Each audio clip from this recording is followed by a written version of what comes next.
Look at that. Boom. 12 o'clock. All right. So, thanks everybody. There's some people in the Fantasy Grounds channel, Discord channel live. They'll be muted until the end. We do have moderators watching the Channel 1 Discord channel in FGC server Discord, and also the Fantasy Grounds College Twitch. So, welcome to the Rob Twohy Effects Coding class. I would like to say, in addition to holding your questions to the end, if you would please take notes. If I say something that's confusing or you didn't quite understand it, just jot down a little note to yourself about that, and we'll go back to that at the end. Because I'm basically just going to run through this, nonstop until we're finished, and then we'll do questions at the end. Also, I would like to note to everybody that this is the first time I've ever taught this class. So if I don't do something like you think I should do, then just give me a break because it's my first time, but it should be fine.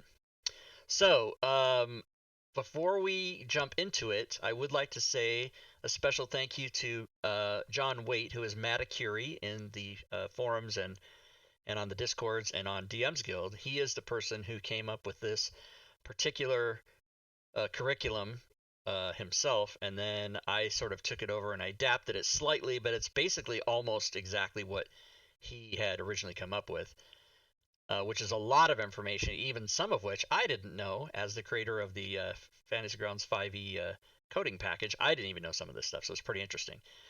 Also, this module will be available to those attending the class after the fact, so if you want to download it into your own Fantasy Grounds and look at it, if there's something that we didn't quite cover enough for you or whatever, it'll all be available to you. So you can do that as well. There's a link to the original curriculum, which I'll show here real quick. And it goes down through everything, and it has like screenshots and examples of how to do everything that's taught in the class and everything. Now, we're not going to go through that in the class. We will be talking about it, but there won't be any screenshots or anything like this. But that information is there for people if you want it, and we'll get that link to you. So this module also is available, and I'll give that at the end. So as we get started here, let me open a character sheet real quick. This just talks about the modes on the Actions tab. Most of you are probably familiar with it, but this just covered what the three modes are down here at the bottom: Standard, Preparation, and Combat. So you'll see me go through some of those perhaps as we go through the class. And then the displays are three different ones here: Group, Summary, and Actions. And that's just a different way to display the things on your Actions tab, and they have sort of different functionalities. And really quick is if you load it to Standard, that's everything on your sheet. If you go into Preparation mode, that's where you can take certain counters and tell it you want to do it, 5 times a day or 5 times per rest, or just only once, tick off 5 and it's over, or just whatever you want to do there. The combat mode is only the things that you have available to you, and this is especially true for spellcasters who might have certain spells prepared. Like I only have Bless and Cure Wounds prepared, not Entangle. So if I go to combat, Entangle disappears. So that's what that is. And then over in the settings, the group setting shows you all and basically these names are the same as the category that's on the bar. So these are the power pool, paladin stuff, items like that. So that's the groups. The summary is basically the same thing, only without the group, without the things in here. So you can add notes. So if you want to put a note there, it won't affect the category. So if I were to type in just a note, it's not going to change the category or anything. It's just something I can refer to later. That is a thing that I did not know before I went through the information on this class. And then the actions, of course, are the action buttons. So if you open the magnifying glass on any of them, you will see what this is. That's a particular heal for the Potion of Healing, 2d4 plus 2. But if you just have it really like this, it's sort of a compact way, like, oh, I know I need a healing potion, I can just go click that. So that's what that is. The weapons group header, for those that don't know, is if you click on this weapons magnifying glass right here in the header, it will open it up and give you the place where you can change your crit values. Like if you have champion for fighter, you can put 19s in there and you'll get a crit on any 19 or 20. And also extra dice for, I think the barbarian has melee extra dice in some cases if he gets a 20. But for homebrew, you can change those to any numbers. And so now let's go through and see. Let's see. This is basic, and the only reason I cover these now, this is talks about everything that's in the class. So if you get this module, you can go down and go through everything. But everything is basically covered in the individual pages that I'm going to go through next. So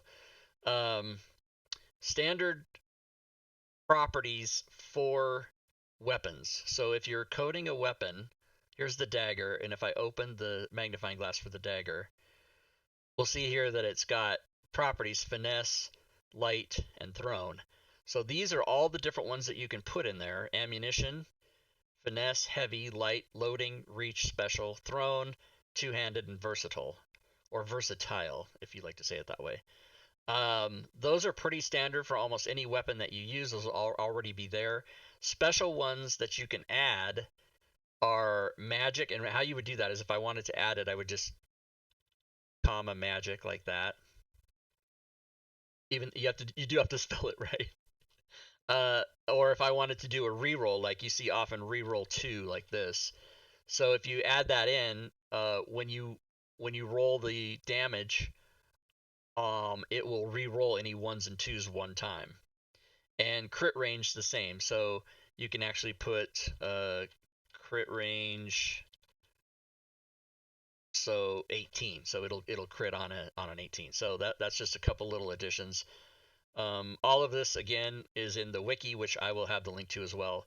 There is a wiki on the internet for Fantasy Grounds coding specifically that is very comprehensive, and most of it is here in this class. So now damage types, this is all the setup information. I know you guys are like, oh, you're not showing me coding, but this is all the setup information to get to it. I'm not going to read these and take the time to do that, but you guys all know there's 13 types of damage, basic damage for Fantasy Grounds for the 5e rule set, and that's all of these that you're all familiar with. And then there's some other ones that you might not be familiar with. Magic is used to mark damage as a magic to bypass resistances. So, for example, you'll have somebody who is resistant to bludgeoning, piercing, and slashing unless it's magic. So then you can add magic to your thing, and you'll do the damage. Silver, similar like that, like werewolves and stuff, is marked to bypass any resistance they have to non-silver weapons. Adamantine, same thing. And then cold forged iron, one I didn't even know about. But there are a couple monsters, I think, who who are have resistances or non-resistances to cold forged iron. So that is a damage that's a little odd as well. Also, just a side note, there is an extension for I believe made by Robin Nix, or it was her idea to make it on the DM's Guild, that you can add your own damage types. So you can actually put damage types into the damages of Fantasy Grounds. Not part of this class, but just to mention, because it was fun. Somebody had poop damage in their game, so that came up. All right, so modifiers. Now this is where you start getting into the really deep woods here, everybody. Modifiers that you can use, and I'll show you an example. Let me just open one of these codes here. Let's see. Which one would it be? Oh, bless. Okay, so bless has the attack modifier and the save modifier. So modifiers are used, and what happens is when you're looking at something in the combat tracker, like if I apply bless to test PC, it's going to put that effect there like that. And what this does, this specific one, of course, bless gives you an extra d4 on your attack and an extra d4 on your saves. It is a concentration spell that lasts 1 minute or 10 rounds. So that's what that all means. And it's all coded here, 1 minute, and you can apply that to any target. So init is initiatives, ATK is attack, AC is armor class, DMG is damage, heal is heal, save is save. Skill is a skill check, and crit is crit damage, where you can set the minimum roll for a crit if you want to do that. They're all pretty self-explanatory. Check, strength. You guys all know the abbreviations for the abilities: strength, dex, con, intelligence, wisdom, charisma. And then damage type will allow you to put a code in for a specific, necrotic or acid or whatever it might be. DMGO is ongoing damage, so you can apply that to somebody so they take a certain amount of damage every time at the beginning of their turn, and you can do either a dice like a 1d4 or just a specific number like 5. Regen, same thing. At the beginning of their turn, they would regain so many hit points. Immune makes it so that they're immune to whatever types of damage, and you can even include all, but you can put immune, acid or immune fire. Resistance, same thing. That means they'll take half damage. Vulnerable, of course, they'll take double damage. Cover and S cover, which means superior cover, basically just gives the attacker a -2 or a -5, should those apply to whoever has the code on it. ADVINIT is advanced on your advantage on your initiative. So if you roll it, it gives you the 2 dice roll. Same thing with DISINIT, which is disadvantage on your initiative roll. Same thing with attacks, advantage and disadvantage. Grant advantage attack. Now this is really cool. I love this one because it grants advantage on attack rolls made against the person who has this code. And I think is it Bardic Inspiration or one of those Frostbite? Some of those have those even as cantrips, and you if you're successful or if they fail their save, you can apply that. Grant disattacks is opposite, right? It grants disadvantage on attack rolls made against whoever has this code. Advantage saves and disadvantage on saves. And you got to be careful if you're using these codes because you notice there's no E here, right? It's just SAV. So these codes are very specific and obviously have to be spelled exactly correctly to work. Advantage on checks, disadvantage on checks, advantage on skill checks, and disadvantage on skill checks. And then really cool, advantage on death saves and disadvantage on death saves. So some other weird ones that are Fantasy Ground specific with their use, well, I guess I'm sorry, I don't want to mean to confuse people or myself, but exhaustion, for example, is a code that you can put on there, and if you put exhaustion 1 or exhaustion 2, it will automatically give you disadvantage on your checks.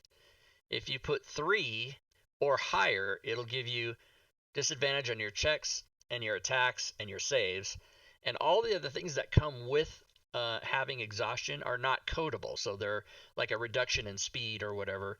Now my coding package that I sell actually has the note, like, exhaustion 1 speed reduced to 10 or whatever it is, or exhaustion 2. And the interesting thing to note is that they are stackable.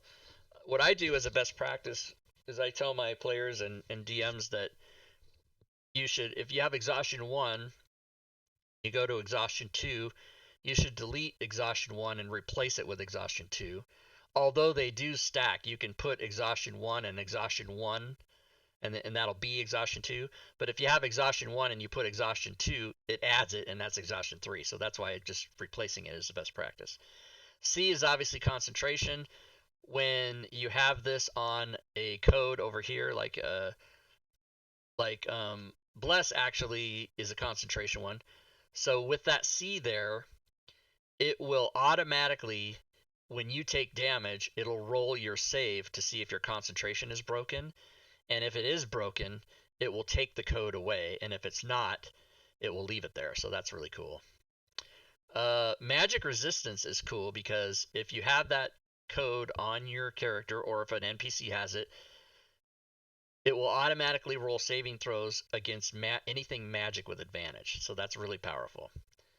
And DT is one I never heard of, and I don't think it's used in any code I've ever done, but it's important to note because you can set a damage threshold, so any amount that below that would be reduced to 0. So that's where you see that used a lot is on ships or vehicles, like a DT 20. If you roll 18 on that, it's going to give no damage. If you roll 25, it's going to give 5 damage because it just basically subtracts 20. And all of these things here, it's a dice, it's a number or dice. It's all there for you to reference. And again, here in this module, obviously, and also in the wiki, which I'll give the link to. And it gives you what parameters you can put for each of those.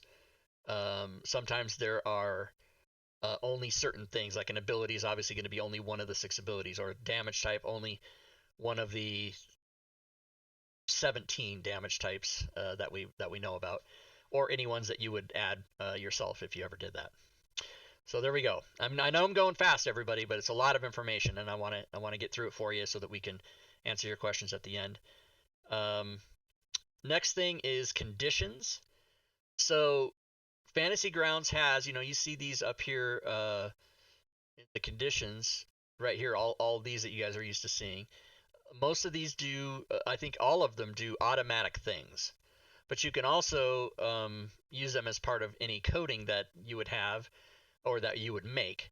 So blinded does automatically grants advantage attack and disadvantage attack to anybody who's blinded. Charmed actually does nothing. It's just a marker so that you know that you're charmed. Same with deafened. Deafened doesn't really have a code, but it's there to be used.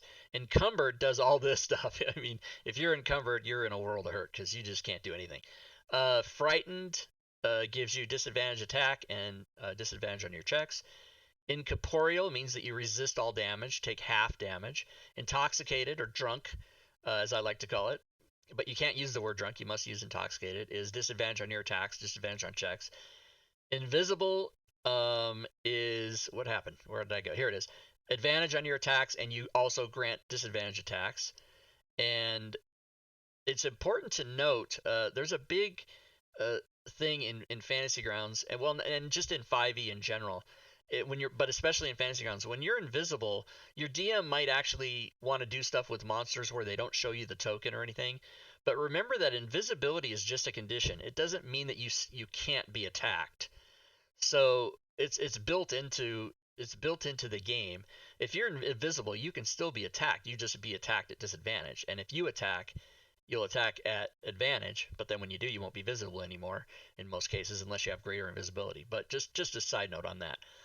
Paralyzed will automatically mean that you're prone and that you grant advantage on attacks against you, and you automatically fail strength and dex saves as well. So instead of having to type all that in, you just use the word paralyzed.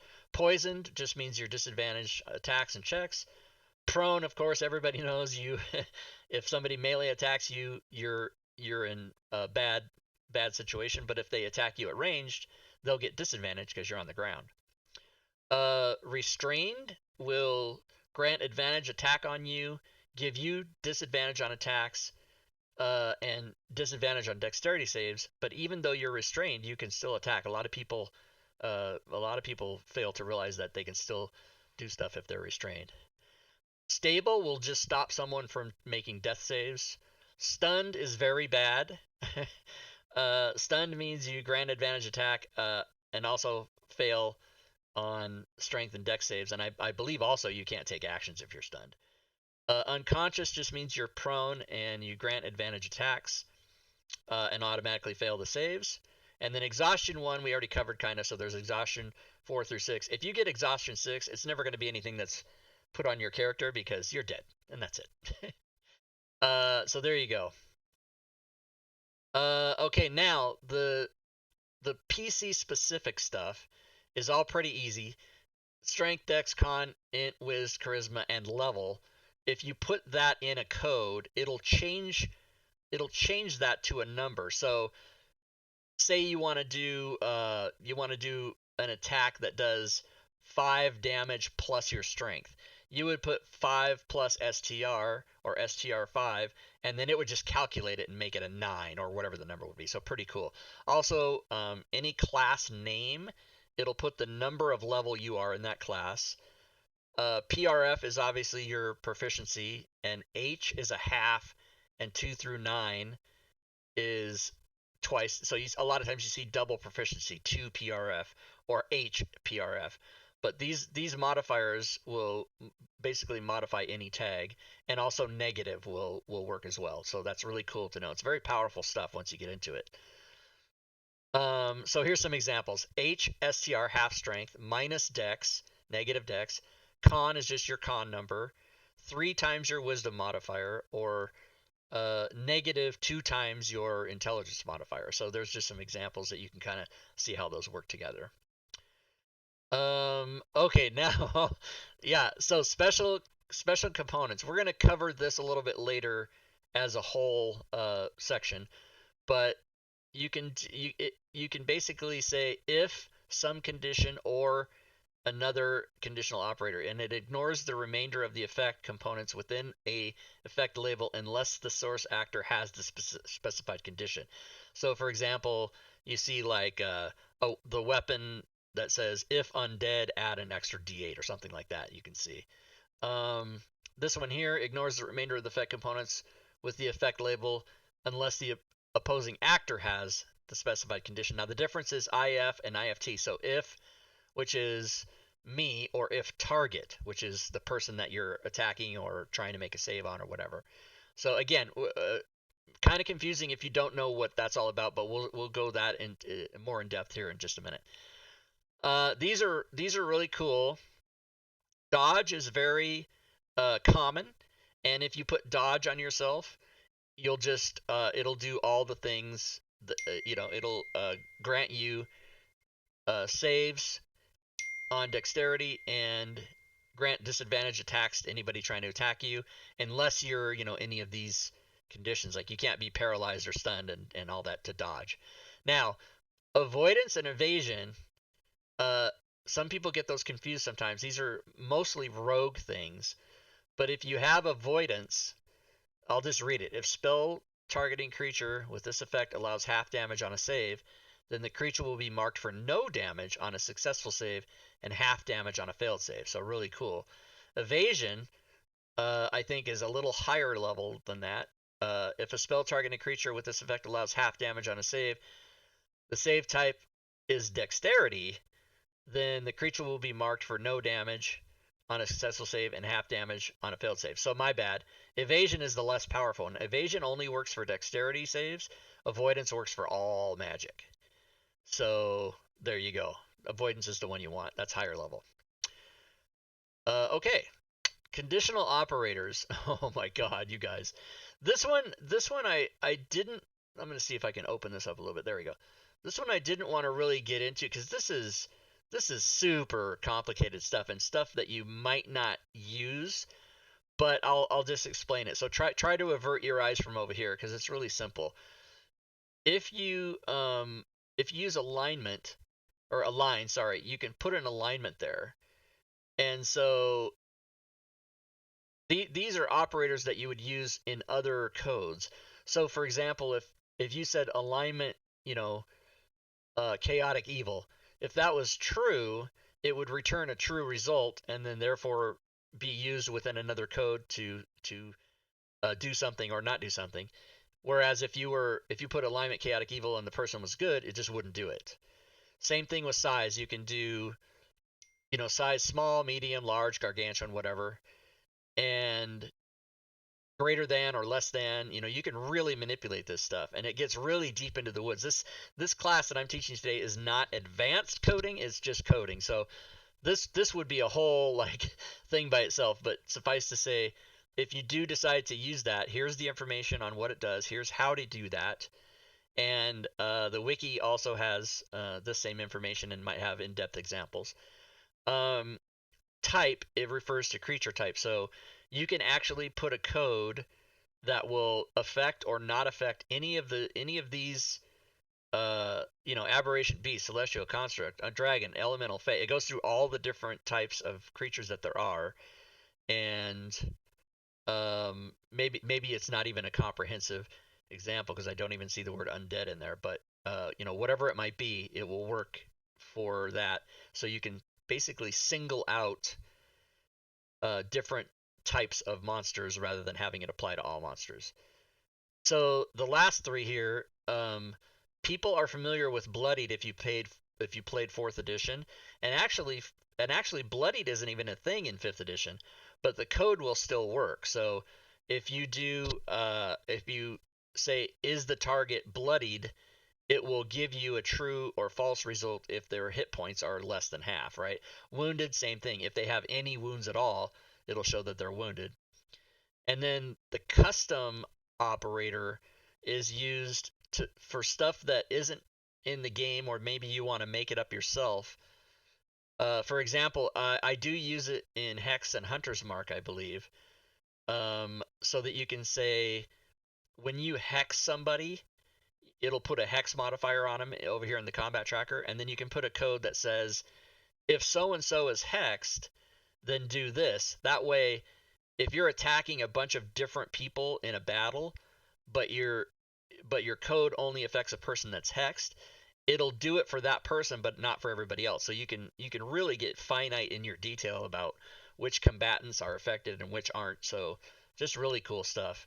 And again, I feel I've said it a couple times, but I feel I must say again that we're just flying through this, and I'm doing that specifically so that we can get questions at the end and maybe show some examples. But if I stopped and we talked about all this as we went, the class would be 14 hours. So here's what I said we were gonna the if and if t examples. So these are specific examples that will kind of help you understand exactly what these kind of things can do. So this code, if this was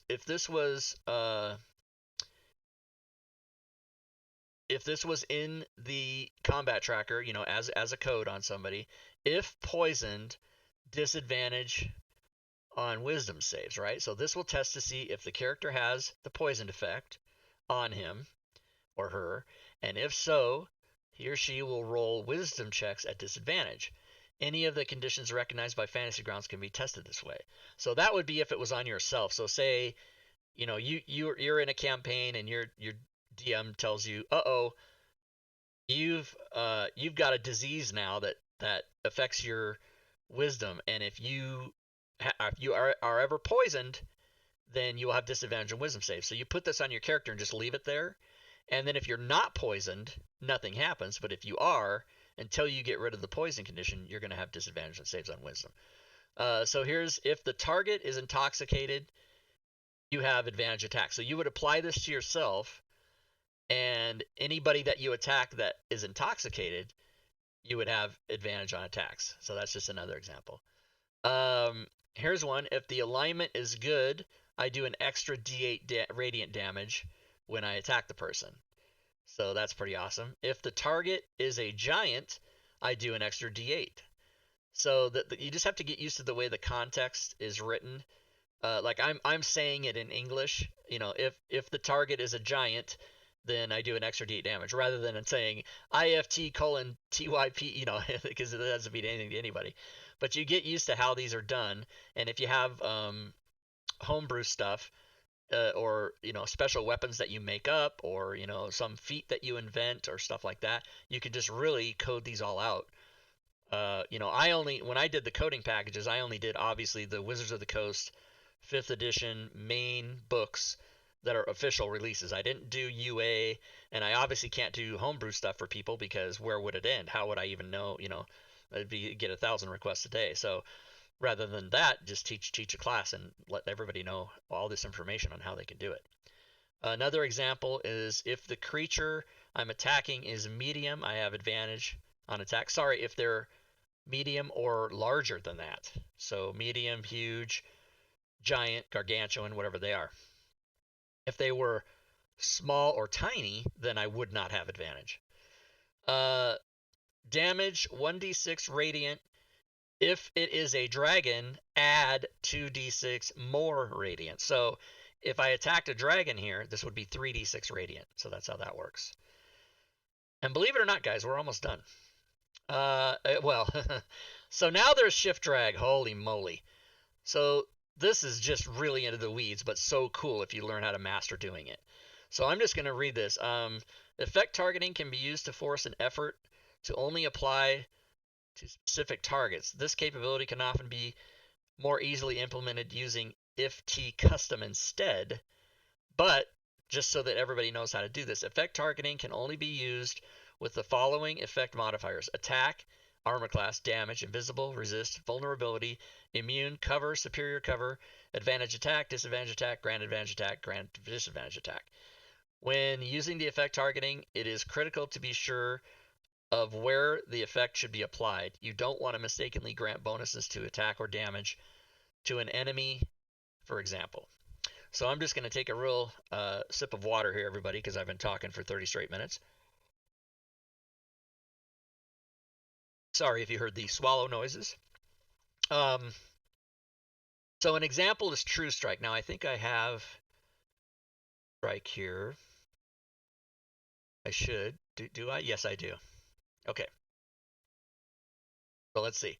So the True Strike spell reads as follows. On your next turn, you gain advantage on your first attack roll against the target, provided that the spell hasn't ended. Because I think it's like a 1 minute concentration spell, isn't it?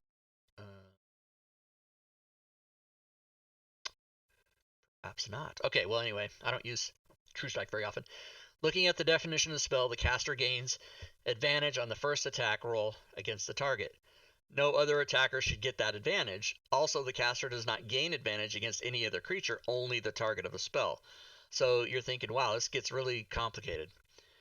So there's the player's handbook implementation and then my implementation, and they'll show you the difference on how they're used. In the PHB version of True Strike, the spell effect is target advantage attack C. Although the C isn't there, I guess, but here it is right here.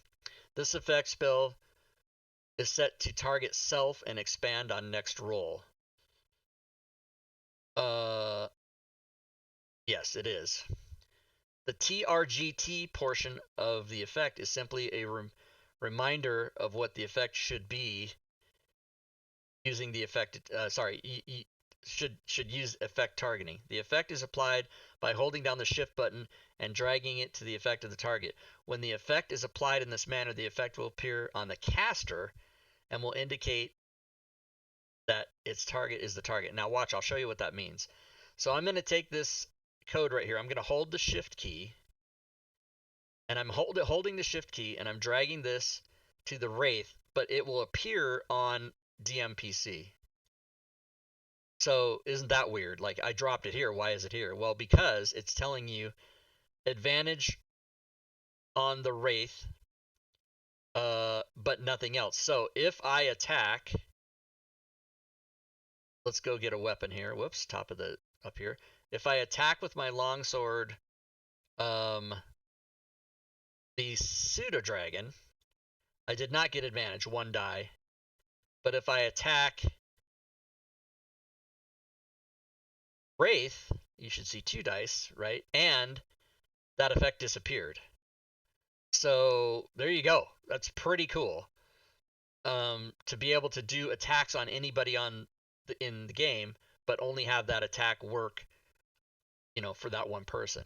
It's important to note that for this spell, the ADV ATK effect needs to appear on the caster, so that the attacks made will have advantage if you do not shift drag the effect, and instead of just click the effect button, the caster would have advantage on the next attack against any target, right? So that's the difference.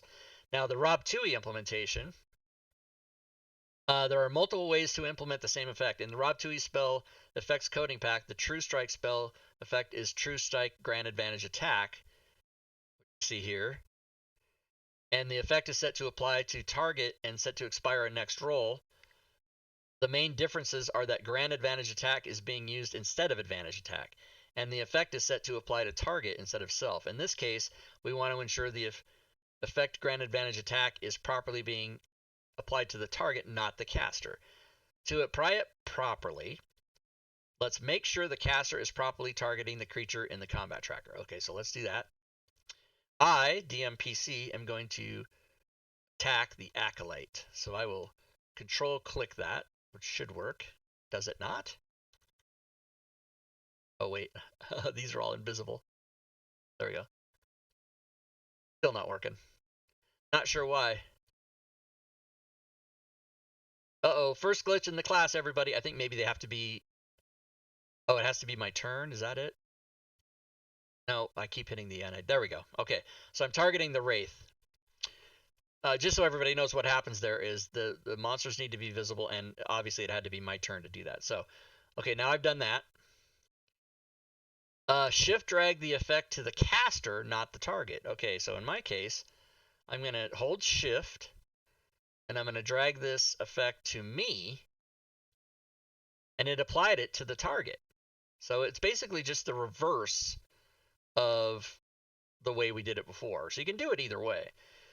Since the effect is marked as applying to target, when it is shift dragged to the caster's entry on the combat tracker, it will create the effect of the creature that is targeted and will be marked as being targeted by the caster.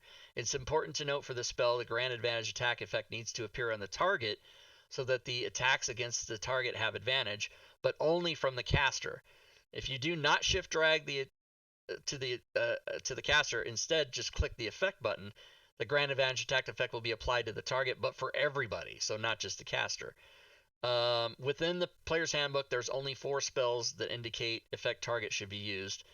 That is True Strike, the one we're doing now, Hunter's Mark, Hex, and Chill Touch. So let's show that. So I DMPC should get advantage on him, but before I do that, I'm gonna have the pseudo dragon attack the Wraith, and you will not see advantage, just 1 die. But if I do it, 2 dice, and the effect went away. So it's only for the 1 time. So there you go, everybody. That's a super complicated example of how that works. But guess what? It is so nice to be playing a game and have your True Strike on, and then say to yourself, okay, I just need to attack and play. I don't need to worry about it. As opposed to, oh wait, this is the guy. I gotta mark advantage, and oh wait, no, I'm not attacking that guy. I'm attacking the other guy. So no, you don't have to really think about it. It just makes it nicer. And there's only a couple examples of that in the game. All right. The if custom, we talked a little bit about this, but same thing. You can apply Hunter's Mark to somebody, and then you can apply to yourself the if the target is marked as Hunter's Mark, then I get an extra 1d6 whether it's melee or ranged. So that's just an example of how that works. So we kind of already covered that. And you can do custom anything. You can put, you can mark somebody with a hole, and then you can say, if the target is a hole, I want an extra 6d20, whatever you want to do. So that's that. Now, this is the page that scares me. But I'll go through it because it's information that you would like to know. So Fantasy Grounds does latch on to certain keywords and phrases in traits and actions and creates effects from those words when they appear in the combat tracker. So for users wishing to create their own NPCs, the following contains guidance on how to use these effects. So I don't do this myself very much. I mainly concentrate on players. But if you want to make monsters, you just need to be able to make sure that when you write these monsters, and like if you're using something like it used to be called NPC Engineer, now it's called Engineer Suite. If you're using something like that to make the monsters, most of this stuff is done for you. It's pretty automatic the way they have it set up. But if you're just creating monsters from scratch, you need to follow these specific things. And I'm not going to read all these out loud and bore everybody, but you guys know how, like, if you've used Fantasy Grounds enough, especially as a DM, you know that sometimes when third-party modules get created, they have the wording slightly off, and then so the monster stat block doesn't work. For a good example, and one that's very common, is where is it? Saving throws. So here, basic save. The target must make a DC 10 concentration saving throw. A lot of times you'll see The target must make a DC 10 con save or something. It has to be exactly written this way. So if you use the word save instead of saving throw, that will not work.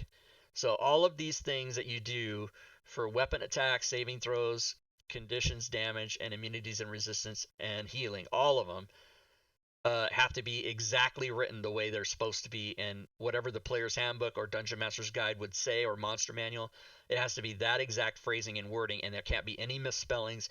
Fantasy Grounds is very exact, so you have to just make sure. Now another one that people have crazy fits with is spell casting and innate spell casting. And again, this is all for NPCs. This is not for player characters. So this just follows the wording and the exact phrasing that you have to use. And I've just had fits pulling my hair out sometimes when because I said I don't really create that many monsters, but I do make modules. Like I made the creature codex for the Smiteworks, and just you gotta, this didn't work, and then why, or somebody will put on the forums, hey, this spell doesn't work, or this saving throw doesn't work, and I go and I look, and it's because the word save was spelled wrong or whatever, and I'm just copying and pasting it out of a PDF. So I'm not scrutinizing every single word, so then when I have to go back and fix it. But it's all here on how to set that up. And when you do spell casting or innate spell casting, you do have to put in the sentence at the beginning with that exact information, spelled that same way, same punctuation. Can't be a period, got to be a colon, that kind of thing. Up here it's got to be a period, can't be a colon. And the difference between spellcasting and innate spellcasting is you're listing out the levels here, and then down here you're putting what the spell names are and how many times a day. At will is the same as cantrips. So, but it doesn't have to be a cantrip. You can put like fireball at will, and they can just do it all the time. And then other ones they can only do certain times a day. And then other traits. Last thing is magic resistance. We talked about magic weapons, which can include the magic tag. Recharge is really cool because you see that sometimes with monsters. A recharge ability will be, so if it's recharge 5, once you use that power on an NPC, it will put a recharge 5 or recharge 4 or whatever it is next to it. And then every time the turn comes around in the combat tracker to that NPC again, it'll roll a d6, and if it gets the number or higher, it'll reset the power and take the recharge off. But if it doesn't, it leaves it there. So you always know, if the power has been used or not. And then a special gnome cunning. I don't even know what this is. When this trait is present, the actor will have advantage on an intelligence, wisdom, and charisma saving throws against magic. Oh, so you just put that on the NPC as a trait, and you don't have to do anything. It just does it automatically. So I think that's it. I think that's the end, everybody. I think we're going to get to your questions now. There is a link to the Fantasy Grounds Wiki, which I'll show here on screen. The 5e effects, and I mean, it just basically, you can read this out. It's way more in depth than what I just covered, but most of what I cover, all of what I covered is in here, and then it's got some other stuff in there too. You'll recognize some of this from what we just saw. And then down at the bottom especially, and this is basically how I started to make the coding packages, was I just went through this stuff and figured it out. And it took me, all said and done up to today, I put over 1,000 hours into creating that. So it was a massive project, and it's still ongoing. And of course, I dread the day another Splat book comes out, because then I got to go do all that stuff. But really awesome, super helpful to people. And you can buy this stuff. I'll show you where you can buy it if you want. But to make your own, the reason for the class is to just sort of share with everybody that it can be done for your special homebrew campaigns, or whatever you want to do. Here is the package itself on DM's Guild. Now, this package is all the codes. So I think the moderators can put in the Twitch chat the link for this. So you can buy these individually. So I have the codings for the class features, for feats, for all the race traits, and all the spells. Yes, every spell. And then I have all items, and they're broken out. Adventuring gear, armor, potions, rings, rods, staffs, wands, weapons, wondrous items. Now, if you want to see what one of these is like and not pay any money and just check it out, I believe the I believe the rods the one that's pay what you want. It's free. So rods is free. If you want to just get, there's only like 9 codes in there, but if you want to go get that and check it out, you can. So again, you can buy those all individually, but I do have a package where if you buy all of them, you save 15% on everything. So again, not necessary. You absolutely don't need these, but I think any Fantasy Grounds DM and probably most players will tell you that yes, you do need these. I've done very well with selling these, and people are pretty excited about being able to do that. And then I'll have the links. I'll have the links for the coding curriculum and a link to this class module. As a matter of fact, let's give that now. Let me give that to you guys in the classroom chat on Discord, because this module that we just taught from can be got there. So let me figure out why I can't see anything in here. And once I do that, classroom 1, here we go, right here. The other classroom 1. There we go. So put that link in the Twitch chat for people. And then with that, I believe we can open it up to questions. So 45 minutes, that's about what I thought. And then it's going to be another 45 minutes of questions, I'm sure. So I'll field people's questions. And if you guys want to feed those to me, the moderators, I'll take them as they come. All right, Rob, we've got one in the chat. Question concerning coding aspect for the feat Elemental Adept. For some reason, the feat is not applying a bypass to the resistances of monsters resistant to the damage type. Example given, guy is Elemental Adept Fire, but the monsters he's fighting with fire resistance, it is not bypassing their resistance. Is there something for that? Okay, let's get into that. Now, is Elemental Adept, what is that? Is that a feat. It's a feat, okay. So let's get that open here. Feats. And I'll close this, and I'll go to my I'm gonna go to, so that I don't, in case I teach this class again, I don't want to screw up the PC, so I'll make a new one here. Call it test. Okay, let's go get the Elemental Adept feat, which is here. Okay, Elemental Adept targets do not resist my edit damage type, and ones count as 2s on this damage type. Okay, now please read the question again.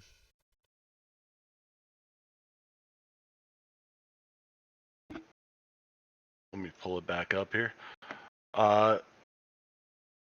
Question concerning coding aspect for the feat of the Elemental Adept. For some reason, the feat is not applying a bypass to the resistance.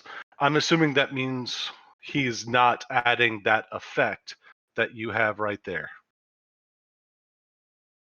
Yeah, no. So I'm glad this is a great question, because this actually isn't an effect. This is a note.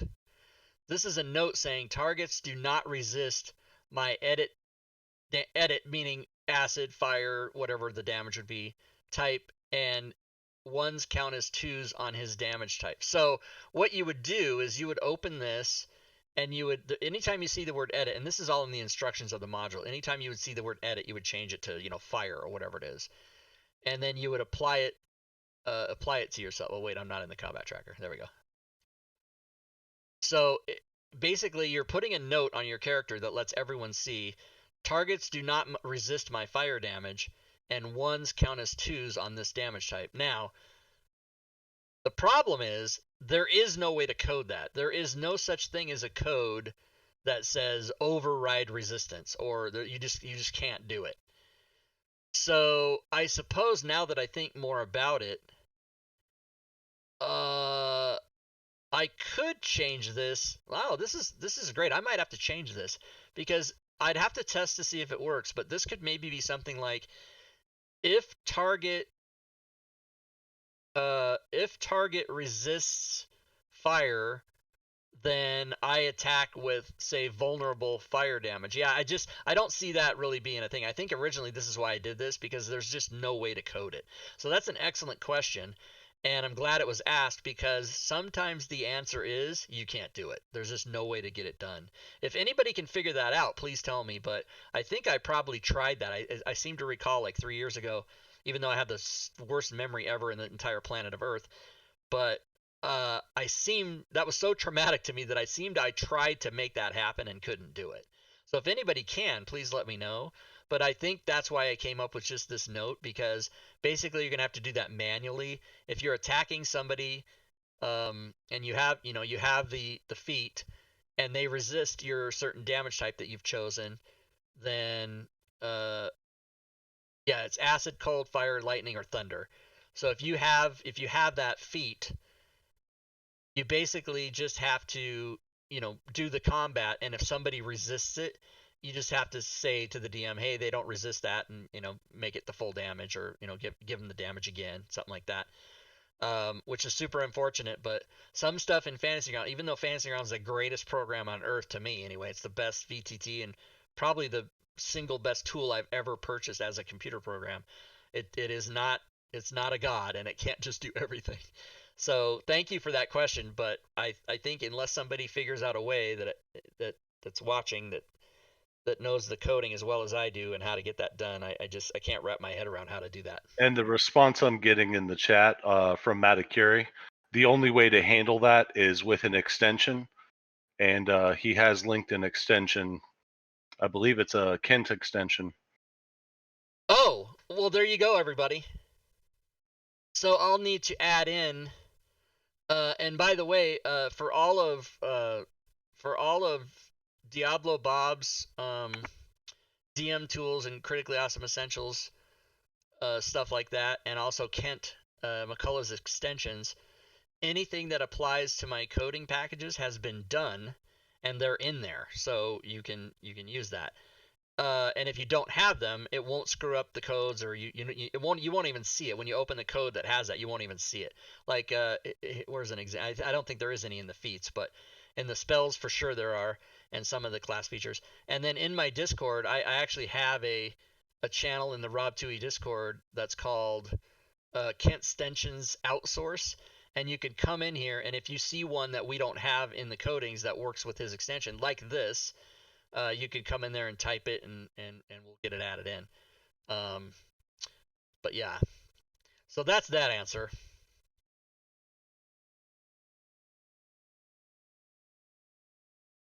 What else we got?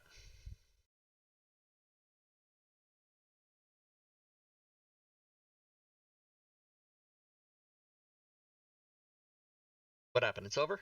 No more questions? That can't be true. Anybody would? That's all we had was the one big question. That Wow, wasn't all. really? Oh, so everybody's good to go now then. Everybody knows how to code your homebrew stuff, and no one's ever going to contact me and say, hey, how do you do this? Because I'm answering all your questions right now. Nobody has any questions. Everybody's geniuses, Wildrunner says, Windrunner.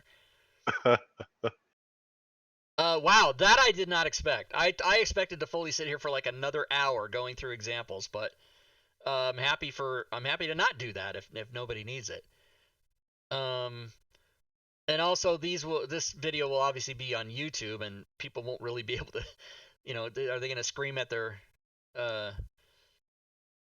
Yeah, Drake, that's right. I'm just not that great of a teacher. My mother was a school teacher, and I did not get that gene, everybody.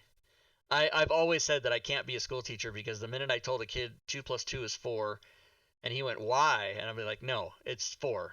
Just learn it. And then came back to me, what was 2 plus 2 again? I'm out. You're stupid, and I'm fired. I couldn't do it. Well, I mean, I don't know what else to say. Looks like we got one question Okay, coming in. I hit got 3 people typing. Okay, hit it.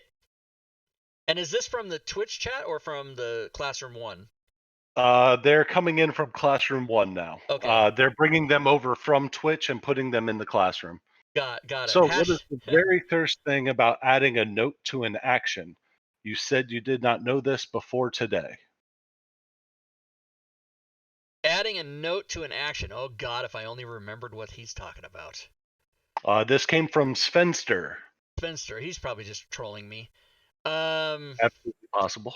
It was something to do with the actions tab. So open up your Actions tab, and there was something in there that you were describing. I remember. Well, I remember the thing here. Hold on, I just need to see it. I have to see the. I remember saying I didn't even know that, and it was like some DT thing at the bottom of a screen. No.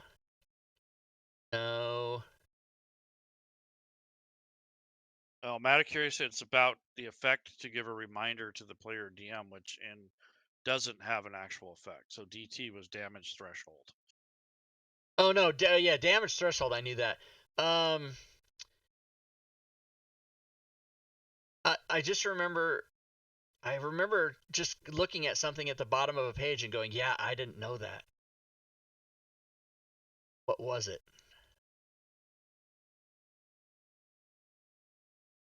See the way, yeah. Unfortunately, my brain doesn't work like most people's brains. I'm sort of a. First 3 minutes of the stream, was Yeah, that back on it totally was. Cold Forged Iron? Oh, he said it was on the first that's page. right. That's right. It was here. It was well, yeah, I do remember. Yeah, this is what I said. I didn't even know that was a thing, Cold Forged Iron. So adding a read the question again, please. Let's see. I can't see What the was the question. very first thing about adding a note to an action? You said you did not know this before today. And I'm getting other comments that it was like in the first 3 minutes of the stream on the first page of the curriculum. In the action tab display, you can select group, summary, etc. In the summary, you I can know write what a he's note. talking about. Okay, yes, thank you. Okay, I'm tuned in now. So here's what I didn't know before. So if you go to the actions tab, which we're looking at here, and you go to group, which has all of the these are power tools, power tool, power pool, power pool. These are spells, right?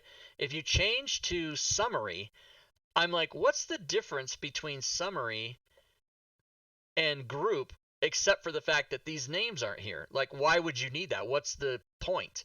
Well, the point is, on the summary page, you can type a note in. This power is awesome, or whatever, and it doesn't affect anything. It's just a note. It doesn't change the thing. Whereas on the group thing, if I type something in there, if I type Paladin here, it's gonna, as soon as I click out of it, it's gonna move Firebolt from up to Paladin like that. See, and even Paldane, which is how I spelled it, Paldane, because I'm a moron. Paladin. So watch me click out, and it'll just put it up there. See, so that's the difference. Is on the summary page, you can actually type anything you want in these notes over here for whatever reason you'd want to do that, and it won't affect anything. And I absolutely did not know that till today. So that's what I was talking about. Gotcha. Apparently that is a holdover from before they had spell linking. Yeah, don't know anything about that. That's probably Yeah. a 2004 Fantasy Rounds thing, before they took it over. Okay, Sven, yeah, now I'm looking at the Twitch chat, which I never looked at the whole entire class, obviously, but I'm looking at it now. Yeah, it did not change the label exactly. Rob, do you want me to unmute like Matakiri and Drake? Yeah, you can unmute everybody, actually. Yeah, everybody should be off mute now. I just didn't want to have, during the class, I didn't want to stop to answer any questions. But yeah, now everybody can weigh in if you'd like. And thank you, Matakiri, for being here. I did not know he was going to be here today, but he was the original author of this awesome curriculum, and because of him, I didn't have to do hardly any work. I just had to stumble through the presentation, and then my work comes in now, where I answer questions. All right, another question coming in here. Some items and spells change the base stats, such as strength, dex, etc. Is there an extension that introduces a real version of the stat, real strength or real dex, to the character sheet so that you can change your stat checks while the effect is active and change them back after the effect expires? So I think that's just the STR and then add the modifying number, correct? Yes. So how you would do that is if your strength is a 16 and you want it to be a 20 for a certain amount of time, you would just do strength 4 like that, and basically that'll make your strength 20 until you remove it. So let's see if I'm right about that. Let's test that. And you can set a duration on that as well. You can, So if yeah. it's only good for 1 minute, you set it for 1 minute. Exactly. You can totally do that. So now let me see if I'm right about that. I just want to see here. So my strength is a 10. So if it's a 14, I should get a +2 on any attack roll. Is that not right? So let's see if I do.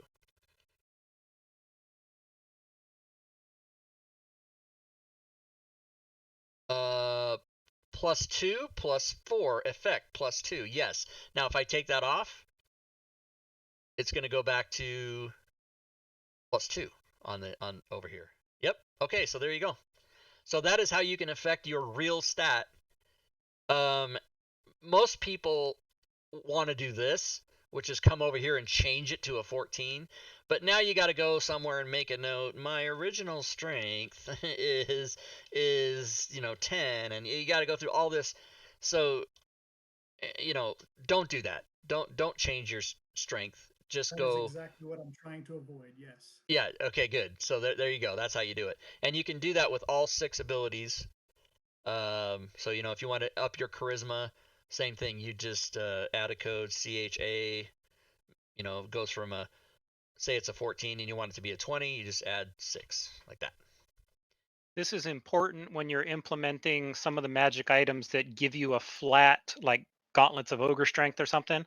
Exactly. The description says 20. So you have to calculate, I'm at a 12, it's going to give me a 20, so I need to make it 8. And that's going to be different for every character. Right. So like, for example, I'll open the wondrous items coding here and I'll show you exactly what he's talking about. It's wondrous. Does that ever bother anybody? It's not wondrous, it's wondrous. That's always bothered me. Exactly. Don't like it. English. Also, I get emails. I swear to God, I get 1 email a week. It's staves, not staffs. And I try not to swear at people or get nasty, but no, it's fucking staffs. Go look it up. There's no place in D&D 5th edition anywhere. It's not even, the word isn't even in the player's handbook. There's no staves. It's staffs with 2 Fs. Even though that's not right grammatically, that's how they do it. All right, let's look at, don't email me that, by the way. Now I'm going to get 6 emails just because people troll me. All right, wondrous items. So let's go to, what did you say that was? Gauntlet of Ogre Power? Yeah, Gauntlet of Ogre Strength, I believe. Okay, first of all, you have to know how to spell gaunt. G-A. Gauntlets. Okay, here we go. So now if I take my test, no, not this guy, test PC. Put on there Gauntlet of Ogre Power. Yeah, so see? It says Gaunts of Ogre Power, Strength X. Edit X equals 19 minus your current strength. So if your current strength is 16, you would make this a 3. And then apply the effect. And then you would see here Gauntlets of Ogre Power, Strength 3. So let's say his strength was actually 16. So that's a +3. Now a 19 is a +4, I believe, right? 3. No, 4. You're right. Yeah. So At 20, it becomes 5. even though my strength is a +3, I now have the code telling me to add 3 to my strength, making it a 19. So that takes it to a +4 modifier. Now when I roll the attack on a weapon that I don't have. Okay, hold on. Should apply to a skill yeah, too. I'll just add that code. I just want to add that code to the other character here. Hold on a second. Wait, okay. See, you guys, I get so confused. No, I can't take any calls right now. Gauntlets of let's go here and do that. All right, now I just have to make sure the strength is 16 there. Okay. Now, when I roll the attack, the dagger attack should be a +4, if I'm not mistaken. +6. Oh, sorry. Yeah, it's already got my strength in there, so it was already my proficiency. Yeah, the point is that it's a +5 attack, but it gave me a +6 because it's raising, by having the strength 3 in there, it's basically raising my modifier by 1. So normally the attack would be a +5, but here it's a +6. And you see it says effects +1. So there you go. And so, yeah, Gauntlets of Ogre Power already programmed for you. And if you have the new extension that was published just prior to this class, which I'd like to mention to everybody, it's called Fantasy Grounds Mad Nomads Automatic Actions Tab Additions. What this does is, when you receive the Gauntlets of Ogre Power and put it on your inventory tab, this extension automatically searches my Rob Twohy codings, and if there is a coding for it, puts this here for you. It does that for all feats, all class traits, class features, all race traits, and all items. And it would do it for spells, but there's no such thing as a spell that you put in your inventory or is given to you by your making character. And by the way, this happens when you're making characters. It's amazing. It's just fantastic. So search for that, everybody. So Remedies typed into the chat in Twitch. Question: doesn't the Charisma 6 or Cha 6 only affect the Charisma modifier though? Yes, when you put this in your so if I put Charisma 6 like this, all that is doing is adding that number to your current charisma. So if your charisma is 10, it's now been made a 16 temporarily, and when you take that off, it goes back to 10. So anything you do, any save you make, any check you make, any spell you use, anything that involves your charisma will be altered by whatever that number is. If I want to raise my intelligence because I'm a super wizard and I just got some magic hat that gives me extra intelligence for an hour, I can put an extra 10 on my intelligence, and my intelligence, even though it says 10 here, is now 20. And then when I take it away, back to 10. It's an important thing for people to remember that it does not change what it says on the character sheet. It's Right. applied when you make the roll. Yes, and also, and that happens all the time. And a good example and a common example is Ring of Protection or Cloak of Protection. All the time, people forget, and they look at their character sheet and they're like, my AC is only 10. Why isn't it 11? Well, it is. It says 10 here, but then on here, the cloak adds AC 1 and save 1. So you got to remember, everything that's in the combat tracker, 99% or possibly even 100% of everything that's ever in the combat tracker will not change the appearance of any of the numbers on your sheet. They're modifiers that happen when you roll dice. All right, so Zardock has asked a couple of questions. First one, why don't you work for Smiteworks, Rob? That is an excellent question. I kind of do. I am not an employee of Smiteworks, but I am a social media coordinator for them. And all of the Fantasy Grounds Fridays tips that you guys see on Twitter and Facebook, I do those. I also monitor and control the Facebook, not Facebook, Twitter Smiteworks Fantasy Grounds account. So every time you see all the retweets from stuff, and basically anybody that ever tweets anything that tags Fantasy Grounds, I read that and I like or retweet it if I think it's appropriate. I usually don't do that if it's negative or if, you guys know social media. You know what a minefield that is. It's, it's just, I can't get into it. But yeah, I On that note, yeah. Let's bail Rob. And his follow-up question was, can you put a link to that extension, please? Oh, a link to that extension. Absolutely. I certainly will. Let me I go. just dropped that link in the. Oh, okay. Oh yeah, I see it on my end. I'm going to give you the proper link though that has my affiliate code in it, and why not? Because why shouldn't I make an extra 5%? But the bulk of this money goes to actually Mad Nomad GM who makes it. So that link is. Let me scroll down for 6 minutes until I get to the bottom of the list. Here, hold on a second. Oh my god.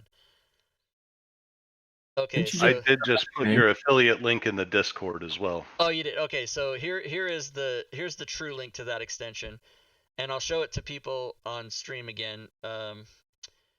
Fantasy Grounds Mad Nomads Automatic Actions tab additions. There is a video that explains it all. But basically, when you, like I said, if you're building your character or leveling up or adding inventory, anything that you do in that regard will just automatically. So if you go build a first level fighter, when you switch to your actions tab, um, second wind and action surge or whatever, they'll already be there, or whatever you get at first level. And then if you add your inventory in, and you know somehow you're a first level fighter with a +1 longsword, it'll put the code in there, and that's how you do it. Actually, a +1 longsword wouldn't really have a code because it's just in the weapon, but you know what I mean. And so there's a video there that he made, and it's just awesome. And Layroon thought it should be $50, but we only put 10 because it's really, I mean, it's a game changer. I mean, I say that sometimes. I don't say that always. Some things are game changers. I personally think that my coding packages, I've been told, are game changers. And then some of the extensions that Mad Nomad and Matakuri and Diablo Bob and Kent McCullough have done have just really upped people's games. I mean, all this stuff is designed so that players and DMs don't have to, in most cases, don't have to communicate with each other unnecessarily. Because I remember that, I've been playing with Fantasy Grounds for 5 years. September of 15 is when I started. And I can remember early on, half the game was playing the game, and the other half was stopping to figure out what we were going to do to automate stuff. And basically, after a couple years, well, 2017 is when I really started getting heavy. So it was about a year and a half after I started playing that I started actually making stuff. I mean, I started making stuff for the DMs Guild in January of 16, so only 3 months after I started. And by the way, DMs Guild only started in January of 16, so I started right away with that. But the coding stuff didn't come till the next year when I got really serious and heavy into it. And for those that don't know the story was we would be playing and we would stop the game to code stuff, and people would be like, why do we care about this? And I'm like, oh, but you don't understand. We only have to do it once. We only have to do sneak attack once, and then we'll always have it. And then somebody said, it might have been Lazy Sooner, said, why don't you just do them all? And I'm like, yeah, haha, yeah, that's a good one. And then everybody was like, no, seriously, just do it, and you can sell it on the DMs Guild. So it wasn't even my idea. I just took the 1,000 hours to complete the project and put it up there. And now, years later, we tweak and update and add and change, and then people started getting in with, Diablo Bob went crazy with the druid thing, and Matakuri's all over sounds and a bunch of other stuff, and Kent did all the automated, sneak attack and automated flanking and automated this and that, and then Mad Nomad comes along, and he's got these two fantastic new things, plus his Xanathar's encounter generator, and all these guys are working on more stuff behind the scenes, so it just blew up into a crazy thing, and I'm so not only happy but grateful and humbled by these guys' genius. I am the least smart person on the team. I only happen to be first with the punch of getting those things out to the public, but I'm these guys are all way more knowledgeable than I am on this stuff. I just happen to get really lucky, and my favorite thing to tell everybody is I don't know how shit works. I just sell it. So right, I can sell stuff. I can't tell you how it works. So on that note, do you want me to do one last round of question requests on Yeah, absolutely. Twitch? Go for it.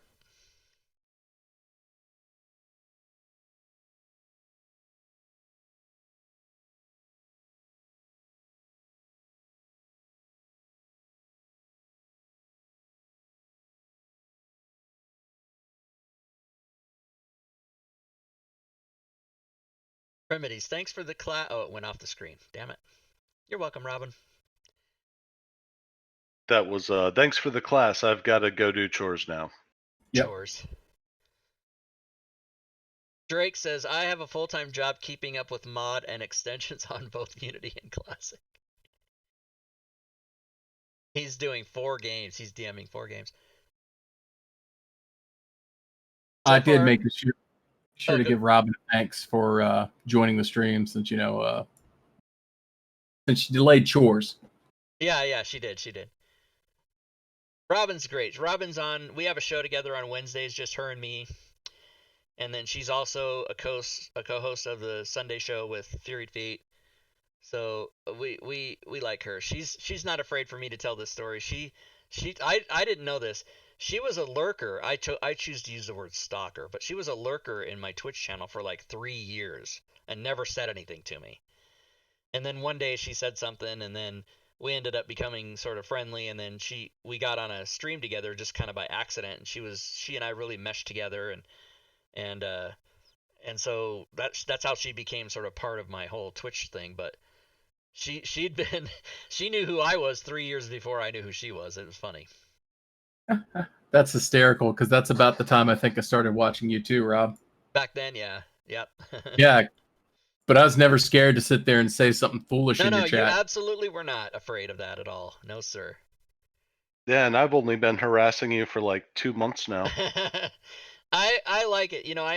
People think I'm being a little sappy or whatever word you want to use, but at the end of all my streams, I do a big thing about how you can come to my Patreon or, go to the DMs Guild and all this kind of stuff.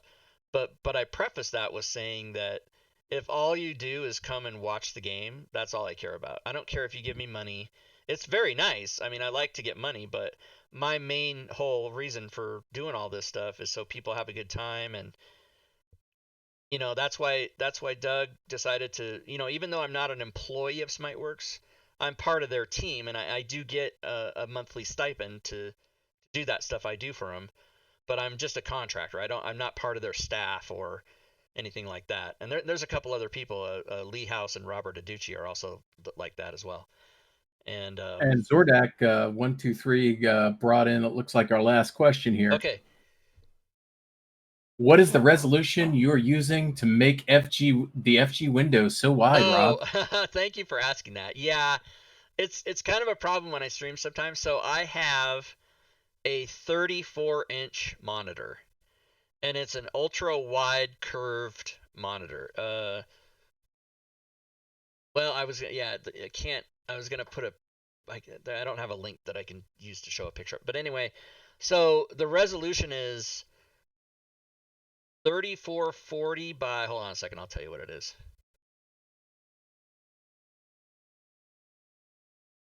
3440 by 1440, and I have my screen at 150%.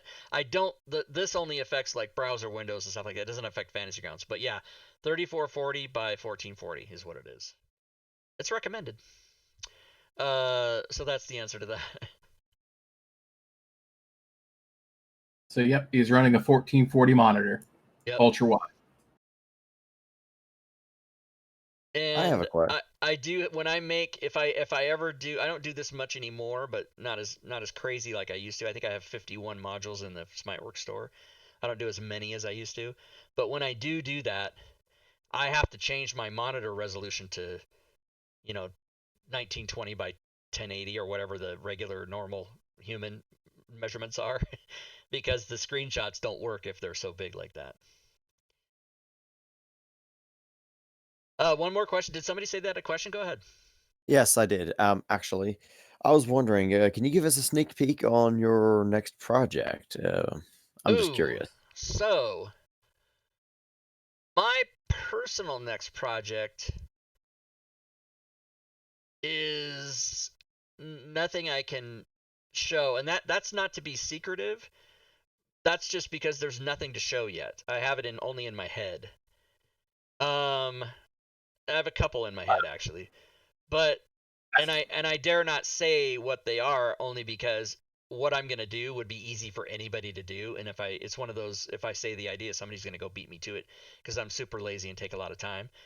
My main thing that I do all the time is help the team publish their works and or module creations that we do for other third-party authors.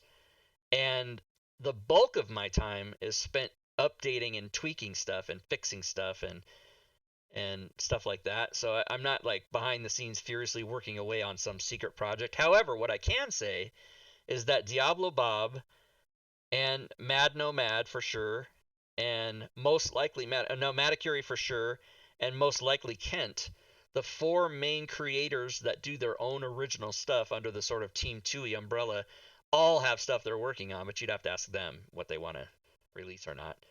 I can give you one. Mad Nomad, who's the guy that did the stats, the party sheet stats and the individual character sheet stats. How many hits did I get?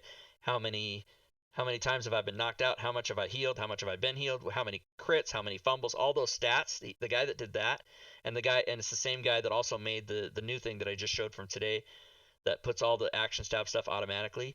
He's working on an enhanced character sheet that does a few really cool things, such as on your inventory tab, when you have a big long list of inventory and you have to go, how much money do I have? You have to scroll all the way down. He's going to put that treasure stuff up top. He's also going to pre-populate it with CP, SP, GP, PP, EP, right? So you don't have to do that. Man, I'm not even going to be able to go over all the stuff he's going to do. He is adding... Wow, I can't believe that's the least cool thing it does. I just can't remember all the stuff it does.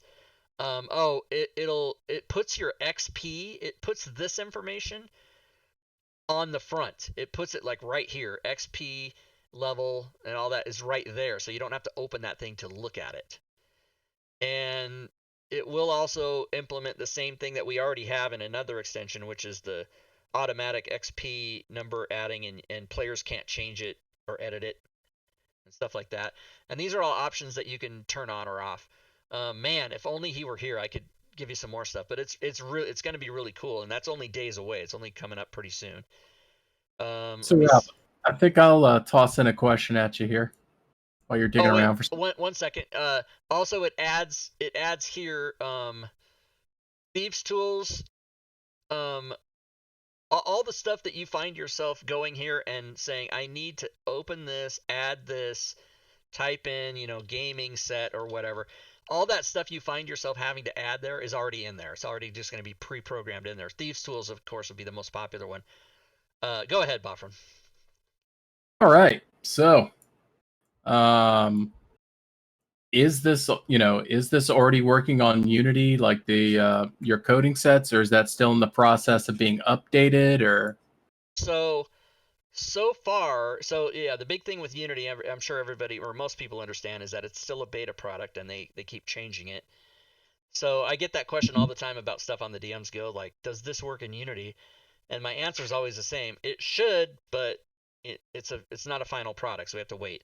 But that I have received, not even one person has told me that my coding effects don't work in Unity, so I know those all do. And most of the extensions that we put out do, or if not all of them. And if they don't, they're very clear about it. Like Diablo Bob's crazy portals and all this stuff that he does.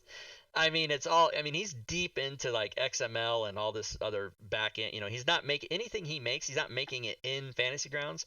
He's programming it for Fantasy Grounds, and he does it all in XML and whatever. I don't know. That's why I say I don't know how that stuff works.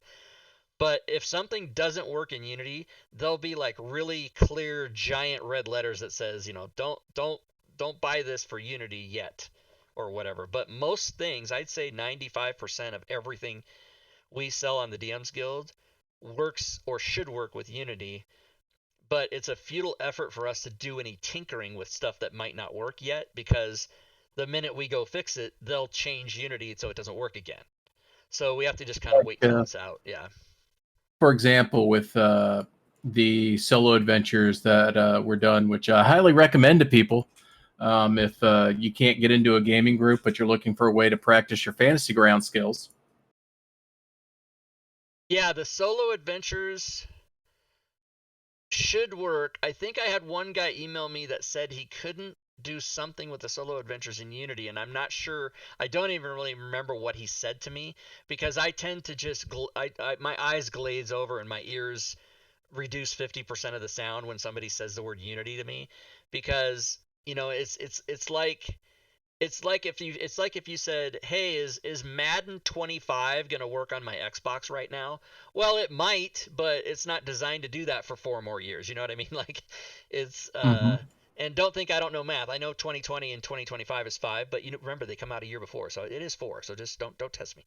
But yeah, so again, the basic thing to remember about Fantasy Grounds modules that are sold on DM's Guild and the extension is that they all should perfectly work in Unity, but they might not. And if they don't, we can't really do anything about that until the product is finalized. Because if we change something to make it work today, tomorrow when they update it, it might not work again. So things that are way more complicated or that have different things with graphics and maps and stuff like that might be some problems.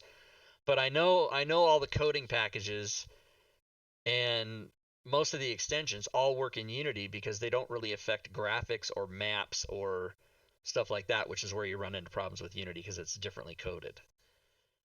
Gotcha. So the long and the short is, try it on Unity. If it doesn't work, make sure that Unity is in its is in a release state before heading to your server to report an issue. Right. Yes, once Unity's released and it says final product on it, which of course is never, with Fantasy Grounds, never the final product because they always update and add stuff anyway. But once it's considered to be released as a finished item, then we can address things that don't work. Which I'm assuming there won't be very many of, but there'll probably be a few, and then we can easily go and see how to fix that. And then we get to see streams of you like doing line of sight maps. Oh, well, oh, line of sight maps have already been done for Unknown Whom and Unknown Whom 2, the only 2 products I've personally made that are anything except like coding or tools, right? And I actually I know I'm gonna get that question eventually, but like when we do conversions for other people, we do not put line of sight occluders in there. okay. I haven't quite decided how. Usually, what you do, and Smiteworks is actually doing this too. They're doing. I think they're doing all the WotC and Paizo products and making sure those are done themselves. Like someone on staff is doing that. But for the most part, it's a volunteer effort. It's a community volunteer. Like the Unknown Whom occluders were done by someone in the community. I did not do them. And so we've got 312 items on the DM's Guild, many of which are adventures that we didn't write, that we just converted for the author. And are those going to have line of sight occluders on the maps? Well, if somebody decides they want to do it, yes. Are we going to do it? Most likely not. And that I think is going to be the standard. I don't think going forward we're going to include line of sight occluders in our conversions because that is a severe amount of work and not really worth the time to go back and do 200 titles or whatever it might be. But if somebody buys the module and they play it and they put the occluders in and they send it to us, we'll add it in. So for doing that, if they wanted to participate, they would throw their map up on the Fantasy Grounds forum, or would it be better to turn in their occluder information onto your server? No, just for your DM Guild product. I think what I might do is this seems to be a fair thing to do for a person. If they are thinking about getting an adventure, I don't know if I should say that. Let me think about if I want to commit to this. Yeah, I think I can commit to this. If someone wants to do the line of sight for any of the things we have on DM's Guild that isn't done already, I would give them a free copy of said work so that they could do that, and then they would have it. And then that would be kind of like their payment for taking their time to do it. And it seems that would be fair because usually the number of maps in a thing is commensurate with the price. So if there's 2 maps, it's only going to be like $2 or $3, but if there's 30 or 40 maps, it's going to be way more expensive, and they'll get that item free. The problem with my little deal there is a lot of people would maybe already have the item, and so how would I they would just do it out of the goodness of their heart. There would be really no way to compensate them. So yeah, but then again, this is just me thinking out loud, live on stream, backing myself into a corner. But that's probably, basically. Probably like if somebody saw something on the DM's Guild and they'd be like, "Oh, I'd really like to buy this. This looks really cool, but does it have line of sight Unity occluders in it?" Which the answer now is no, unless it's unknown whom 1 or 2. But if they said, I want to get this, so I'll email Rob and say I'll do the occluders for this if you give it to me, then I would do that. I would probably sit there and have a minimum turnaround time too. Yeah, and also if you pay the hooker before the sex, then she could just leave. So what I'm saying is that was a super bad analogy about giving somebody a free module and then they just don't do the work. But they're if they're that criminally minded, more power to them. And actually, it would probably see, that's why I wasn't sure I wanted to commit to that, but because it would have to be case by case, and if I know the person, it's easy. It's obviously going to be easy to just give it to them if I know them. But if it's a stranger that says, "Hey, could you give me Call of the Deep, which I don't want to pay $60 for? I'll do the occluders for you." Well, yeah, I don't know, you guys. I don't know. I wasn't intended to think about that question today. Sven threw a suggestion. You could also always just the maps only, and then the module when they send back the occluder information. Yeah, but you can't really do that because the maps have to be in the module. Yeah, you'd have to send them the whole thing. Yeah. Copyright info. All right. Any other questions, everybody? How many people did we have in the? We peaked at 20. Okay. On Twitch. I might have a question if you don't mind. Sure, go for it. Here's this. This is kind of a silly question, and it's a resource-intensive one. It's not likely to happen, but I'm going to shoot anyway. Okay. Have you ever thought about doing like random map tiles and creating like a Rob Twohy's random map generator? Like if you want to do a tomb or something, just throw out a surprise random map already popped together. I love the Xanathar's random encounter generator. That was brilliant that the other guy made. That was just bloody brilliant. But I was wondering if you guys would have thought about doing the same with like a map. I thought about it, and I thought about that maybe 3 or 4 years ago, but I have zero idea how I would implement that. That would have to be somebody that's way more in tune with how that kind of stuff goes. But yeah, it's a great idea. I wouldn't know personally how to do that. Hold up. Rob, wait a second. Maticure is going to need you to hold his beer. He's going to do it. He's going to do it right now. No, actually, that's not currently possible. Moon Wizard basically said on the forums that they haven't built out any of the underlying image manipulation APIs yet. So until they do that, that sort of thing is not possible. Now, once they implement image manipulation APIs that allow us to, say, grab images and create on-the-fly maps, then that sort of thing will be possible. But for right now, it's just not something that's built in capability wise. Okay, cool. Thank you for answering that. And by the way, when that does become available, I know the first person that's going to jump on it. Yep. Yeah, that would be really cool. And I thought of all kinds of, I basically, I mean, my idea was you put a headset, you put 2 little nodes on your temple, and with separated or connected with like a band, like a small, a little tiny version of headset, gaming headset, but it just goes on your temples. And then it's a USB that feeds into your computer and connects to Fantasy Grounds. And you just sit there and you look at your screen and you just think about what you want it to do. Oh, roll initiative. I'm going to move 6 spaces to the right and attack the ogre. And then the whole thing in your head. thoroughly covered here, or Yep. anything else you'd like to say out to Twitch land? Thank you everybody for attending, and if you're watching on YouTube, sorry you couldn't be there live, but I hope this has helped you. By the way, if you're watching on YouTube and you've watched a video for an hour and 35 minutes, what planet do you live on? I don't think people on YouTube go through the whole thing. But anyway, yes, I do want to thank Leroon and the college for inviting me, and thank you other guys for moderating for me. That was great. And thanks to people on Twitch for watching live. And I hope everybody enjoyed it. I hope you guys learned something. I hope that it helps you to at least better understand how you can really just get deep into automation with your own creations, your own magic items, or your own spells, or feats, or class traits, or race traits, or whatever you do. And I do encourage you to purchase the items on DM's Guild if you think it'll help your games.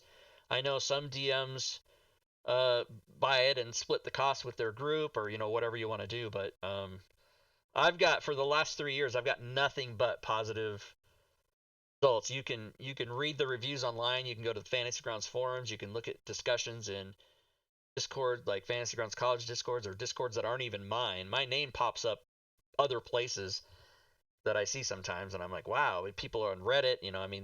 People just really seem to enjoy it. So I appreciate the opportunity to teach the class, and hope everybody liked it. And I guess we should give out my Discord in case people want to come to me directly.